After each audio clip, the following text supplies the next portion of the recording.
Hello and welcome to a Business Minute with Lily Lopez, presented by the South Florida Hispanic Chamber of Commerce. We're here with United States Senator Marco Rubio, whom we've had the pleasure to have in the Chamber of Commerce actually a year and a half ago, Senator. And it's such a pleasure just to be here, and thank you for your time. No, thank you. Thank you for coming. And my first question would be, Senator, what are the most pressing issues that we are facing as a nation?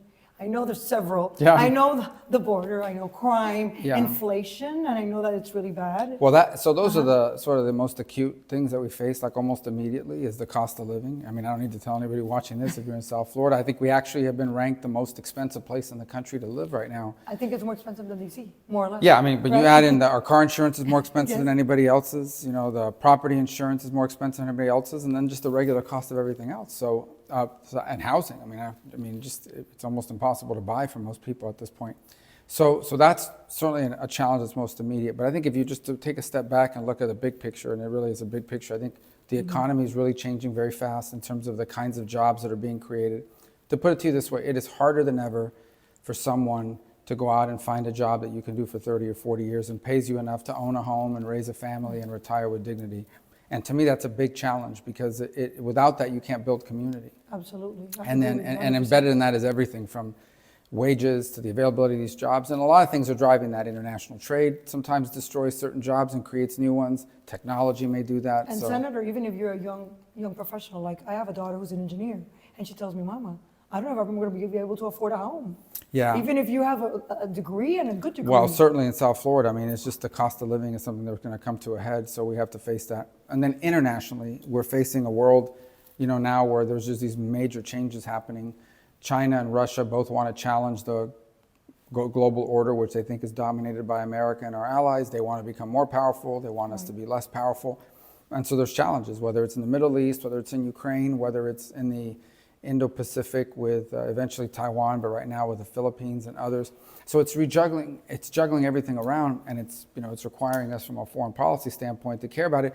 But it also has implications on the global economy, because a lot of for example, any disruptions in oil production is going to raise the cost of and the price of gasoline because that's on the global market. So all of these things, I think, are happening all at one time, and then coming out of a pandemic, which was also very disruptive. And also, recently, actually Sunday, I was with my family, my husband and daughter.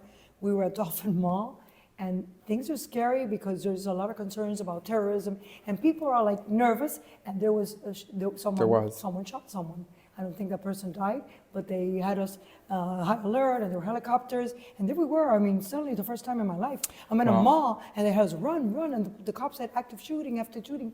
It wasn't an active shooter, but it was someone who had a gun and then pointed it at someone. So I guess everybody's stressed out because of everything that we see, the violence, the border is open, you don't know the people who are coming, they're not vetted, and all those things have everybody nervous. Everybody's nervous. You can't get to 7, 8, 9 million people into your country. There's no way you can vet that. And even if you could, even if you tried, you couldn't do it because you don't know who they really are. Absolutely. Their paperwork might not even be really who they are and so forth. So that's a challenge. But I think you also touched on something that's even deeper, and there's a rot going on in our culture. We have to ask ourselves, I mean, why are people today so willing to take human life that quickly? Exactly. I mean, then that day goes by. I mean, there was a story here in D.C. a few days ago, 2 girls, they're not even adults yet, assaulting a disabled homeless man and killing him. You think about that and you ask yourself, there's something deeper and wrong in the culture. I don't know if government can fix that as much as we have to ask ourselves, what kind of culture have we created in this country where these things are happening? And another thing to keep an eye on is, by multiple measures, like we're the most advanced economy in human history, despite things being tough in America, they're better here than anywhere else in the world right now. That's why people keep coming. And we have this epidemic of mental health, depression, especially among young people under the age of 18. And so there's something happening in the culture and in society that I think requires beyond government to look at and ask ourselves the questions about, because you can make things illegal, but it doesn't. You have to deal with the underlying root that's causing people to do this. And the social media and the TikTok for the kids, and it's just so much and so overwhelming, and it's gone to the point that it's sort of like out of control. And you see it, and for me that day, it hurt me because our children, my daughter's 23, and I know you have children of your own, she was prepared, and I said, how come you were so prepared? When we were leaving and even directing people. And she said, Mama, because when I was in LaSalle, we prepared for this, for active shooters.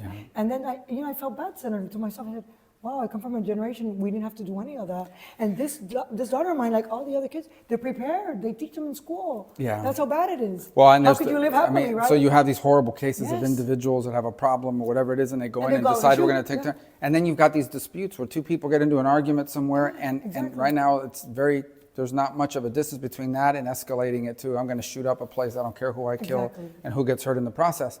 And that happens every night, It does. everywhere.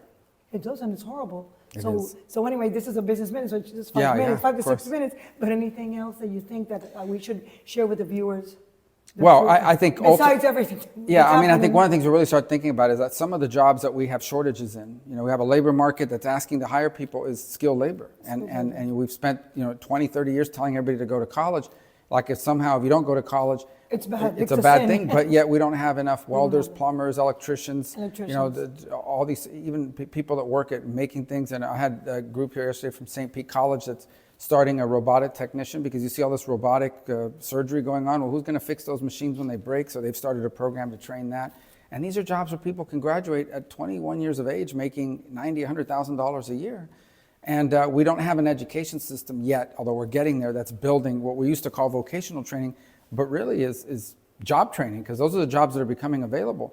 I would argue that you're going to find a job, if you know how to do that stuff, you're going to find a job a lot faster than if you have a sociology degree or a political science degree like I had, because that's what the economy's demanding. And I think we need to create opportunities for more of that to happen because it's hurting business and ultimately it's hurting people that don't have those skills. And you know that one last thing, people say that the unemployment is very low.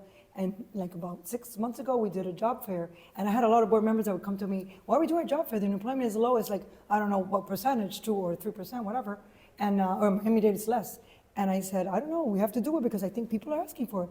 And you know what? We had like around 400 people who came in looking for jobs. So sometimes these numbers, you really don't know. Well, the unemployment rate is the percentage of people that are looking for work that say they can't find work. But a lot of times, it's people aren't just looking for a job. I mean, they're looking for a job that pays them, enough to do the things they want in life, to make it productive. And to have a for decent life with your family. So job fairs are important because oftentimes it's hard for employers to tell people these are the opportunities that are available out there if you have the right skill training. Yeah. And I saw young people, and I saw people that look professional, and they didn't have an opportunity to find a job. Right. And I brought you the magazine to Good. Latino Business Review, where we want to feature you. Oh, good. Well, And we really congratulate you, Senator, and it's an honor. And thank you for your time today. Thank Because I you. know how extremely busy you are. No, I'm happy Just to do having it. you here, it's great. And I remember we did the Business Minute 4 years ago, or 3.5 during the pandemic. Laura Ortiz so kindly.